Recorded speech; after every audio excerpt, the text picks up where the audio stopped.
Cass Eliot spent her whole life proving that a voice could be bigger than cruelty. And still, cruelty kept finding her.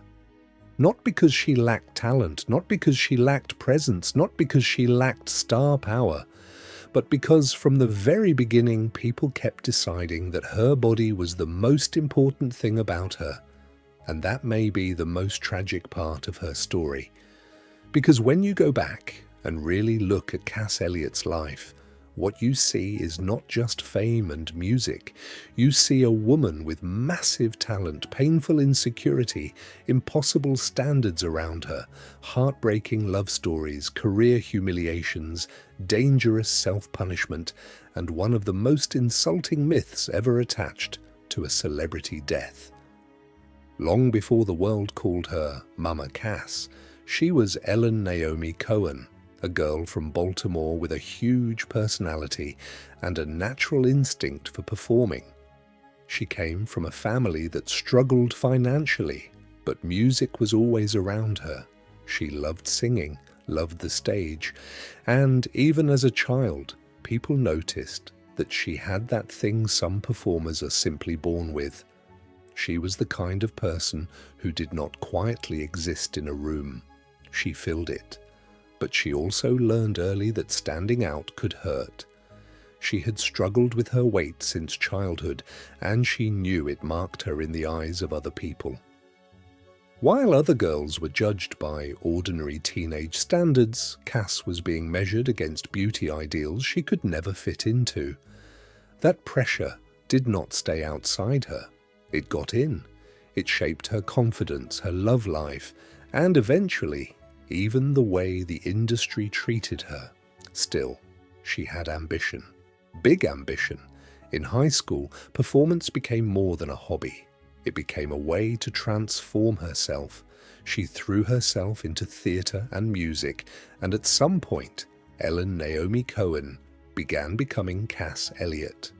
According to one version of the story, she borrowed the name Cass from actress Peggy Cass and Eliot from a friend who had died, creating a name that felt stronger, more theatrical, more ready for the spotlight.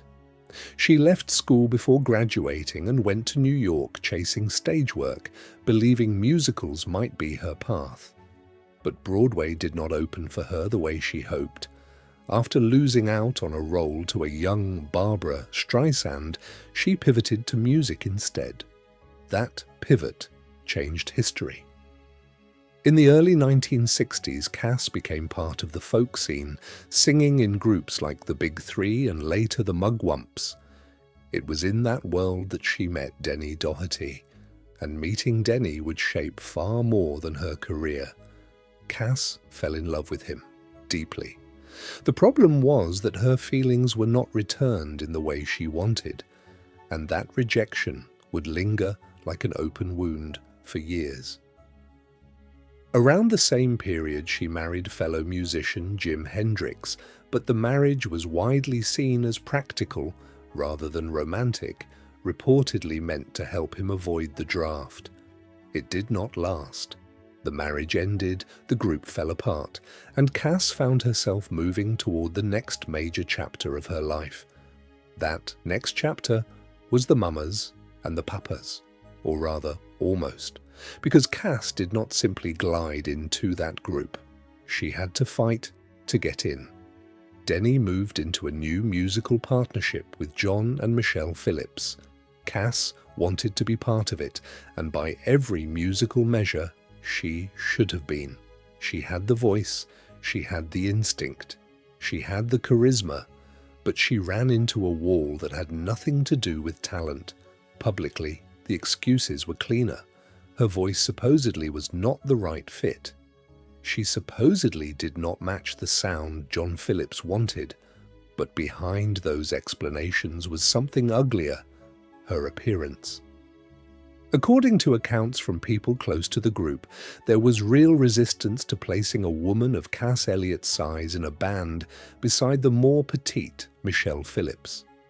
In other words, the obstacle was not what she sounded like, it was what she looked like, and Cass knew it. She stayed around them anyway. She followed the group, pushed for a place, rehearsed with them, and took humiliation after humiliation. Some accounts describe her being made to serve drinks, hover around the act, and remain close enough to help, but not close enough to belong. It was degrading. And yet she did not walk away. She endured the rejection because she believed in her place there, and, perhaps just as much, because Denny was there too. Then, finally, the door opened. The story that later got told was bizarre, that while in the Virgin Islands, Cass was hit on the head by a falling pipe, suffered a concussion, and somehow emerged able to sing in the higher range John Phillips wanted. It was a strange, almost cartoonish origin story, and many people have long believed it served one purpose, covering up the more embarrassing truth that she had been kept out for reasons tied to image and prejudice, not music. Whatever the official explanation, Cass was in.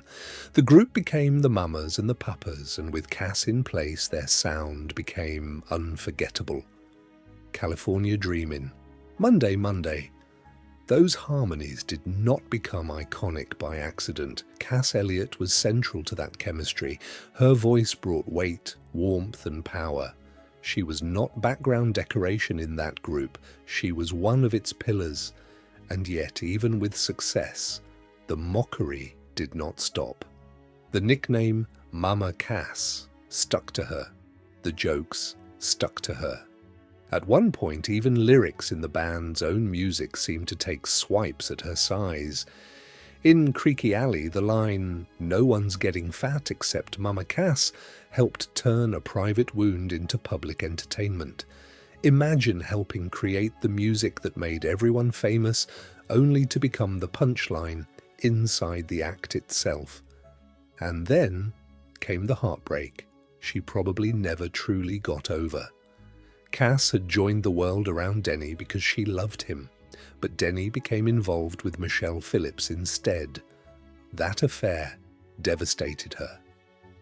By several accounts, Cass confronted Michelle in pain and anger, asking why a woman who could have any man would choose the one man she loved.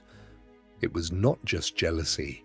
It was humiliation, rejection, and longing all colliding at once.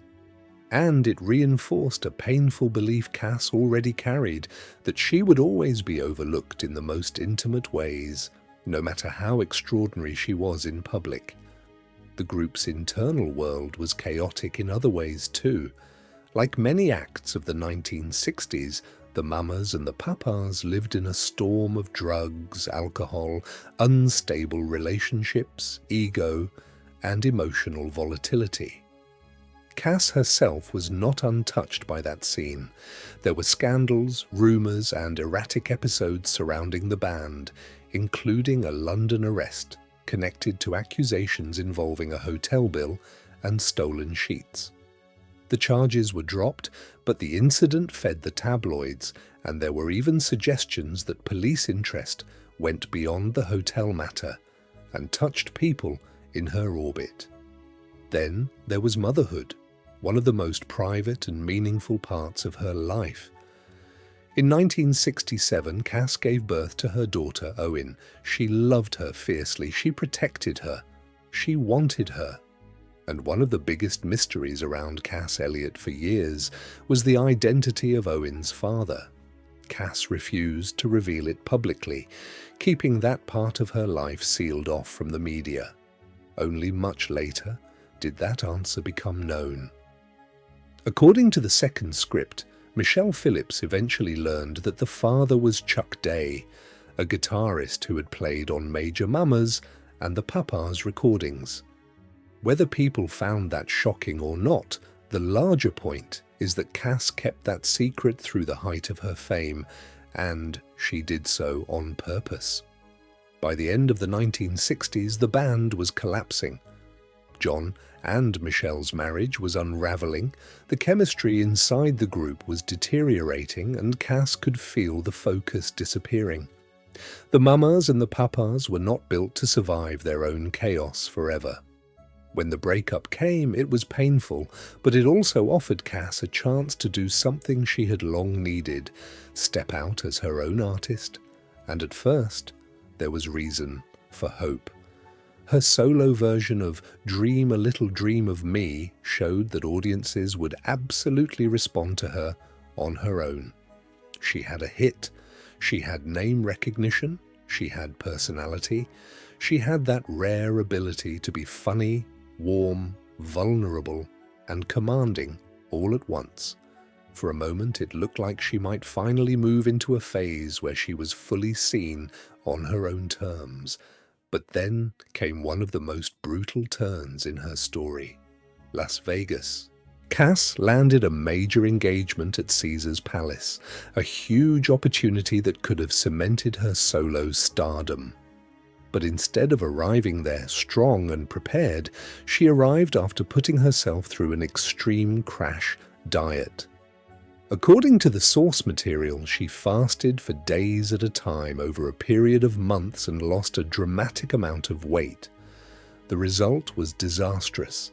Her body began breaking down. She developed acute tonsillitis, hemorrhaging vocal cords, mononucleosis, and hepatitis. She was trying to make herself acceptable to a world obsessed with shrinking her, and the attempt nearly destroyed her. Then, she had to perform anyway. The room was full of famous people. The pressure was enormous, but Cass was weak, sick, and under-rehearsed. The shows went badly. Critics were merciless. Newsweek reportedly compared the Vegas disaster to the sinking of the Titanic. What should have been a triumphant solo launch turned into another public humiliation. Another moment where failure attached itself to her in full view of everyone. And still, she kept going. She continued performing, recording, appearing on television, and trying to redefine herself. She had variety specials. She pushed back against the Mama Cass label, even titling a project "Don't Call Me Mama Anymore," which says a lot about how trapped she felt inside a public identity she no longer wanted. She wanted to be taken seriously as a full person, not a nickname, not a caricature, not a lovable stereotype. But her body was sending warnings. She collapsed backstage before a Johnny Carson appearance after not eating. She passed out. She brushed incidents off. She continued dangerous dieting. She kept pushing. She kept working. And by 1974, the strain was unmistakable. Around that time, she also briefly married Baron Donald von Wiedenmann, but the marriage ended quickly. Another disappointment in a love life that rarely gave her the stability she seemed to want. Then came London. In July 1974, Cass had just completed a successful run at the London Palladium. On paper, that should have been a good moment, a victorious one even. But in those final days, she appeared exhausted and unwell. According to the second script, she moved through social events tied to people like Mick Jagger and Georgia Brown. Yet several people noticed that she seemed sick, was coughing, blowing her nose and struggling physically. She went home afterward to an apartment owned by Harry Nilsson in Mayfair, and then she never came out alive. Cass Eliot died on July 30th, 1974. She was only 32, and almost immediately, one more act of cruelty followed her into death. The ham sandwich story. The rumor spread that she had choked to death on a sandwich found near her bed. It was grotesque, convenient, and perfectly designed to reduce her one last time to a joke about eating and body size. But it was false. The autopsy did not support that story. Reports instead pointed to heart failure linked to severe health issues. Yet the sandwich myth exploded across newspapers and pop culture anyway, and it has clung to her memory for decades. Even later accounts suggested that the false story was pushed intentionally into the press, supposedly to protect her reputation, though in reality it ensured she would be mocked for generations. Cass Eliot's story is frustrating because even after her death, people focused more on her body and cruel gossip than on her talent and impact. But that is not how she should be remembered. She was far more than the labels and stereotypes forced on her. She was one of the most distinctive voices of the 1960s, an artist who kept creating despite mockery, rejection, and harsh treatment. Over time, people began to see her more fairly, and her 2022 Hollywood Walk of Fame star helped recognize what was always true. Cass Eliot was not a joke or a side character, but a major star whose voice and legacy deserve respect.